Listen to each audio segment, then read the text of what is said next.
ही खूप मोठी गोष्ट आहे की सागर सर तुम्ही सगळ्या ठाणेकरांच्या आणि महाराष्ट्राच्या सगळ्यांच्या हृदयामध्ये आहात. अमर रहे अमर रहे अमर रहे अमर रहे.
श्री सागर सूर्यकांत शिंदे अग्निशमन केंद्र अधिकारी ठाणे अग्निशमन दल ठाणे यांनी ठाणे शहराच्या संरक्षणासाठी आपले प्राणाची आहुती दिल्याबद्दल विनम्र अभिवादन.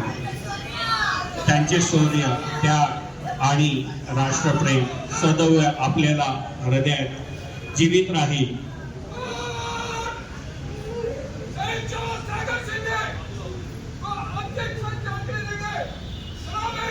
थोडे थोडे मागे व्हा सर्वांनी.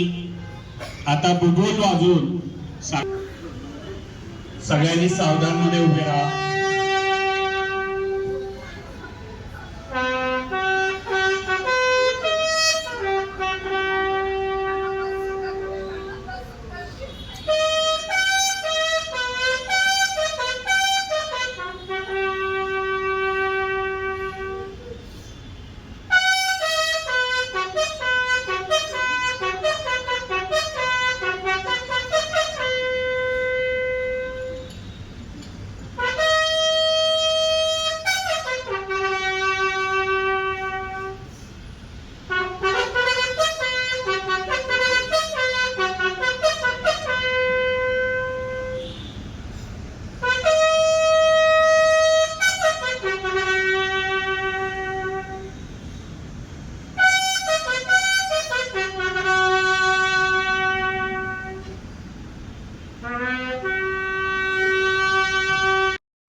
पहिली गोष्ट म्हणजे त्यांच्या कुटुंबियांच्या दुःखात सगळं सांगणार. ठाणेकर हेच आम्ही जर माहितीसाठी सांगतो की अक्षतृतीयेलाच त्याला मुलगी झाली. असा प्रसंग कुठल्याही वेळी होतो. मी या सागरला खूप चांगलं होतं. कामाच्या बाबतीत कधी नाही उत्तर सागरने कधीच दिलं. माझा सवाल फक्त ठाणे महानगरपालिकेने 300 जागा खाली आहेत आणि गेले अनेक वर्ष खाली आहेत. त्यांना फायर ब्रिगेड पण द्या कॉन्ट्रॅक्टवर चालवायला. आपल्याकडे काय राहिलं आहे ठाणे महानगरपालिकेत? सगळे कॉन्ट्रॅक्टरच द्यायचे. पैसे खाण्याच्याच लाईनी आहेत आपल्याकडे. द्या ह्याच्यात पण पैसे घाण्याची सोय करून ठेवा. 300 माणसं बरा, मग अशीच माणसं जातील तुमची. एका माणसाने धावायचं कुठपर्यंत धावायचं. अतिशय वाईट अवस्था आहे ठाणे महानगरपालिकेची, आर्थिकदृष्ट्या वाईट अवस्था आहे. आपलं जेवढं मनुष्यबळ आहे त्याच्यात आपली वाईट अवस्था आहे. सगळं कॉन्ट्रॅक्टवर देण्यासाठी म्हणून आपण जागा लपवून ठेवतो. 300 जागा खाली आहेत. आपले कित्येक फायर ब्रिगेड स्टेशन्स अजून बनायचे राहिलेले आहेत. कशातच लक्ष नाही आपलं. नाही तिथे ब्रिज, नाही तिथे आपलं काहीतरी बांधून ठेवायचं, नको तिथे रस्ते करायचे, नको तिथे कॉन्क्रिटीकरण करायचं. याच्यात पैसे जास्त मिळतात ते कामं करायचे. याच्यात काय पैसे मिळाले, याच्यात माणसं मेली तर मेली, गेला बिचारा. निवडणुकीमुळे कुठे भरती प्रक्रिया लांबली गेली अरे होती. खड्ड्यात गेली निवडणूक, माणसं मारली जात आहेत, उद्या आग लागली कुठे मोठी, तुमच्याकडे यंत्रणा पण नाही ती बुजवण्यासाठी. 40-40 आणि 50-50 आणि 60-60 माळ्याची परमिशन देतात. आहेत का मनुष्यबळ एवढं त्या आगी बुजवण्यासाठी? माणसाच्या जीवाची किंमत नाही का?